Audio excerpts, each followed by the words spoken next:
Fams, Clot Kicks back again with a brand new video. And if you guys are new to the channel, strolling by and have yet to subscribe, please make sure you smash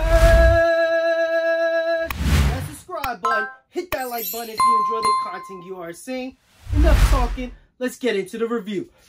What's good, sneaker fams? Clot Kicks back again with a brand new video. Today I'm going to share with you guys my top 15 sneakers of 2023. As you see these shoes, some will be some new faces and some would have been shuffled around because you're comparing basketball shoes to Air Max, to Air Forces and stuff like that. So when you compare it to other shoes, you know, not in an Air Max top 10 or a SB top 10, stuff starts to get shuffled around. So let's start it off with number 15 on my list. And I'm not sure if anybody else has this shoe on their list, but I like colors. This was a great silhouette to do it on.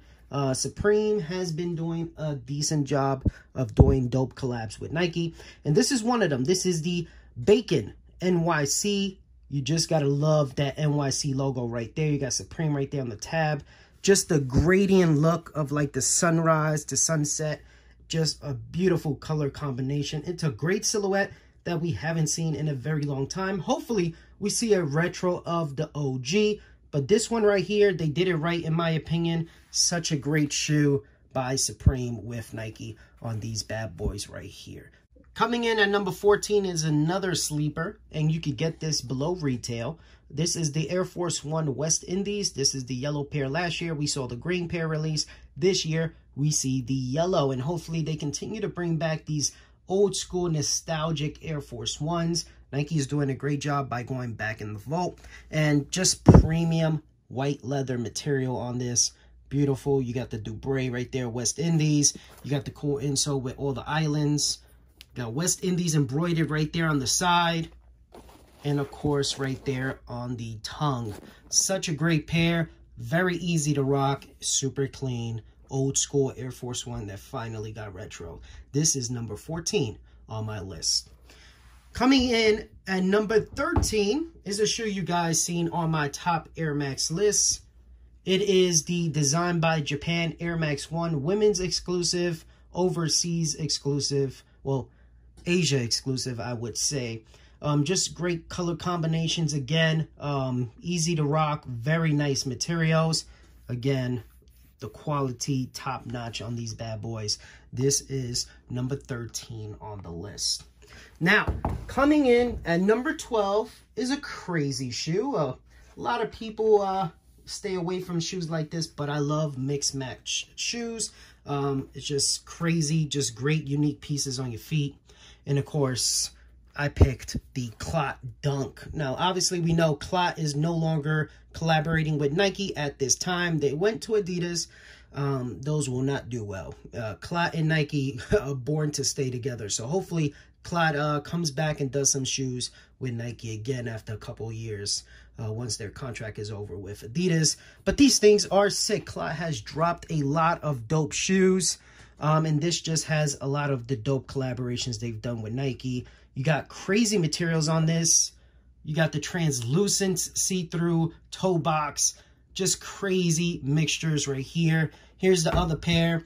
People don't like these shoes because it's hard for them to rock, you know, this with a fit. It's too crazy for them to kind of think of a fit together. But I love shoes like this. Just great, crazy colors and materials on one pair of shoes that has multiple shoes in it. Just love these type of shoes. And yeah, this is number 13 on my list. Sorry, number 12 on my list. Coming in at number 11 is another classic, and we have the Nike Air Flight Huarache OG colorway. And this was my go-to in junior high school. Such a beautiful shoe, comfortable, and hopefully Nike continues to go back in the vault and again bring out these classics. I want to see a lot of these classics come back out. I don't want to see a bunch of Travis Scotts and all that hype stuff. Let's go back to the stuff that made Nike what it is today. And this was such a great shoe, and the retail was only $125. And I was happy to pick these up early before they dropped, because you never know with the market, man. Resellers might try to pick these up, and luckily it didn't go too well for them, and these went below retail. Such a great shoe, underrated, and glad to have this back in the collection, brings back those great memories of being in junior high school and high school. So glad Nike brought these back. Coming in at number 10, I'm sure this is on everyone's list this year. It is the reverse Kobe Grinch. I am a huge Kobe fan. I'm glad that we see this. At first, it was just like a PE for Anthony Davis, and then these finally decided to release like, what, a year or two later. So happy that people that actually wanted this to drop got their pairs. Hopefully you didn't pay too much over resale if you didn't hit for retail. I had to pay resale, but I think it was worth it. Such a great shoe, very simple, and paying homage to that OG Grinch pair. So this is number 10 on my list. Number 9. And this is a sleeper that had such great quality. Mr. Joey Crack himself. If you guys don't know the history of this shoe right here and all the other Terror Squad Air Force Ones and sneakers in general, it was like folklore because this guy had all the samples of Terror Squad and Joey Crack sneakers with Nike, and the way he was doing it was crazy. So this at one time was a $6,000 to $10,000 sample shoe if you can find it. And you know, people pay that crazy price, but Joe actually released these to the public. He made plenty of pairs so everyone can enjoy this shoe without killing their pockets. So I'm grateful for that. And the way he did the release was fire, and the quality, and that's what makes a great shoe, the quality. Not just the hyped up stuff, but the quality and the thought that they put into the shoe. The leather on this is buttery, great materials on this. He went all premium, very simple shoe. They got the interior with that white leather, but it just hits right. This is a shoe that we thought we would never see as a release by Nike. You know, Nike was against this back in the time. The guy that actually did the favor for Joey actually got fired, and we still don't know who that person is. But this is such a great shoe, and they killed it. Hopefully we continue to see that relationship and see more colorways drop. Coming in at number 8 is the Air Max 1 Big Bubble. This is my go-to, my daily wear. This thing is so comfortable. And I'm glad that Nike brought back this shoe the right way. They did the Big Bubble. They made sure everything was done correctly. It doesn't crack. You can actually rock these and not worry about the bubble popping and all that stuff that happened back in the days. But such a great shoe. I wear this thing all the time. I need a second pair. But this was a gift given by Up NYC and the homie Fleazy, so happy about that. This is a great shoe, very comfortable. Again, this is a must-have. If you're an Air Max head, you gotta pick these up. The Big Bubble was a big success, and hopefully we continue to see that in 2024. Coming in at number 7 is a dope SB collab, one of the best collabs we've seen with Nike SB in a very long time. We have the Jarritos, and this was souped up, popular, resale value crazy on these, but it was a very well done shoe, and that's why it's popular. It just looks good. The materials on it, very dope. The packaging for the special boxes and special promotion, that was fire as well. They did a great job promoting this shoe, and it just looks great on feet. I like it as is. I'm not cutting these up, but yeah, love it that we see Nike do an official collab with Jarritos. And super clean, not too much going on, but done right. This is number 7 on the list.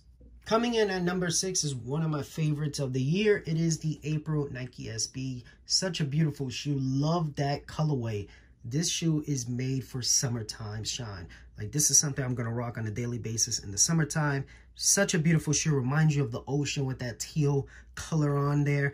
And yeah, the metallic silver swooshes just make it pop. The little hints of that metallic silver throughout the shoe make it pop. And of course, that blue tint with that beautiful rose graphic just makes it look super dope. And of course, April babies, they definitely want this shoe right here. Such a great clean shoe. Happy to have this in the collection. And yeah, number 5 is another SB.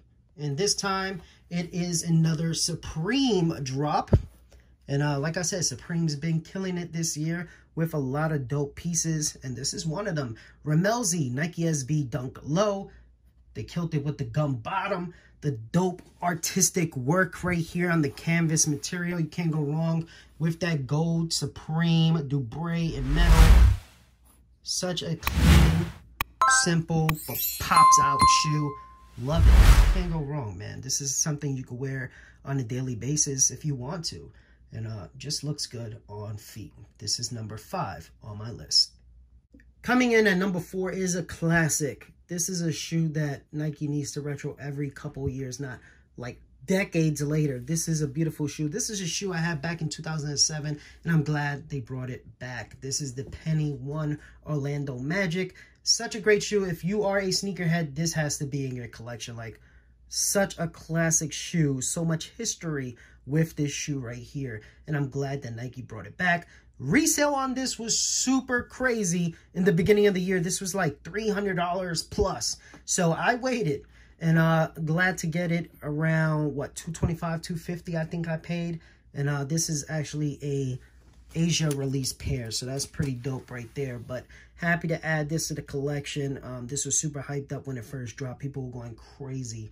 I guess some of that COVID money was still in the air, but that has been long gone, and now the market has calmed down on these. But this is a must-have in my opinion. Just looks good. The materials are good, and hopefully we get to see the varsity red pair retro as well. Nike's doing a great job with the Penny 1. They came out with some colors, but they brought back a lot of the OG colorways, and you could get those under retail. So for the real collectors, go get these if you don't got them already. Coming in at number 3 is another nostalgic pair. Man, this was junior high school vibes right here, rocking these outside the block. Everybody had these in different colors. We need Nike to bring back the royal black pair, the black and red pair, the black and white pair. We need the winterized pair, the brown and the black. We need those to come back out. Those just hit different, but this OG right here is the one that started it all. Such a beautiful shoe. Crazy suede throughout, or nubuck. You got the little 3M pockets right there, that purple, bananas, right? Barkley, Penny are probably the only 2 basketball players that can go silhouette with Michael Jordan from the back in the days. Like, these shoes are classics, hands down. They are hard to put your foot in here. That's the only issue, right? Like, you can break your ankle trying to put your foot in these bad boys, but such a beautiful shoe. The Barkley CB94 OG colorway. Super, super clean. And resale on these were crazy. They dropped in 2022, and then 2023, that's when I took advantage. The prices dropped.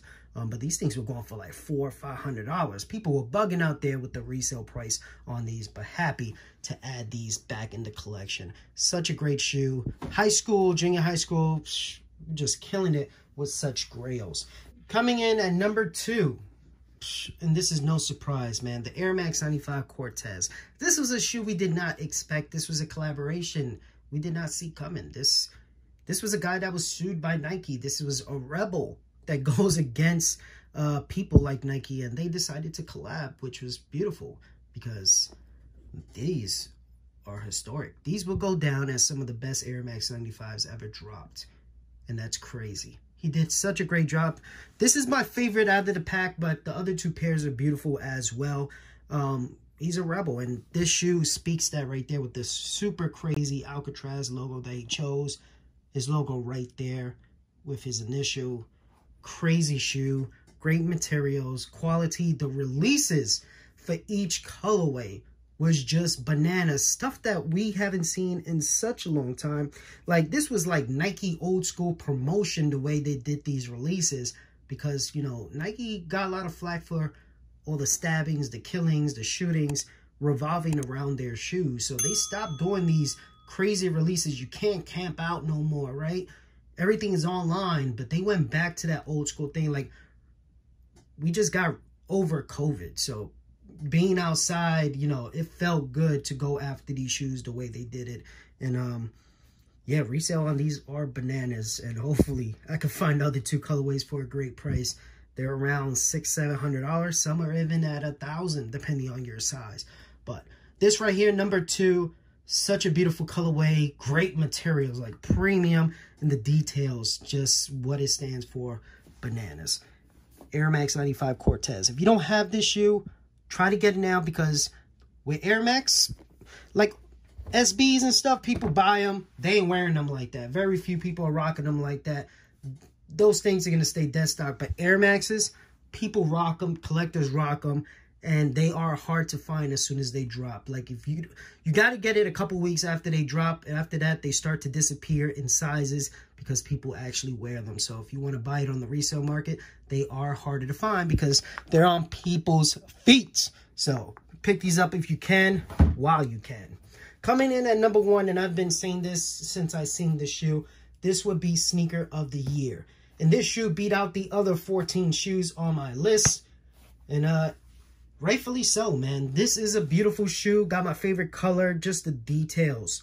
The details. I'm all about the details. This has so much details. The story it tells. Each shoe that you have in your collection should tell a story. And that's what this does right here. And they perfected the story. Obviously, the tragic accident that happened with Spanto, the creator of this shoe, was bad.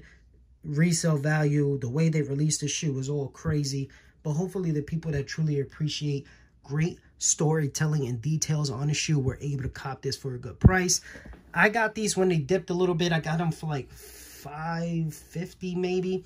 But just the details, the way it looks, the way the story was put together, great shoe, right?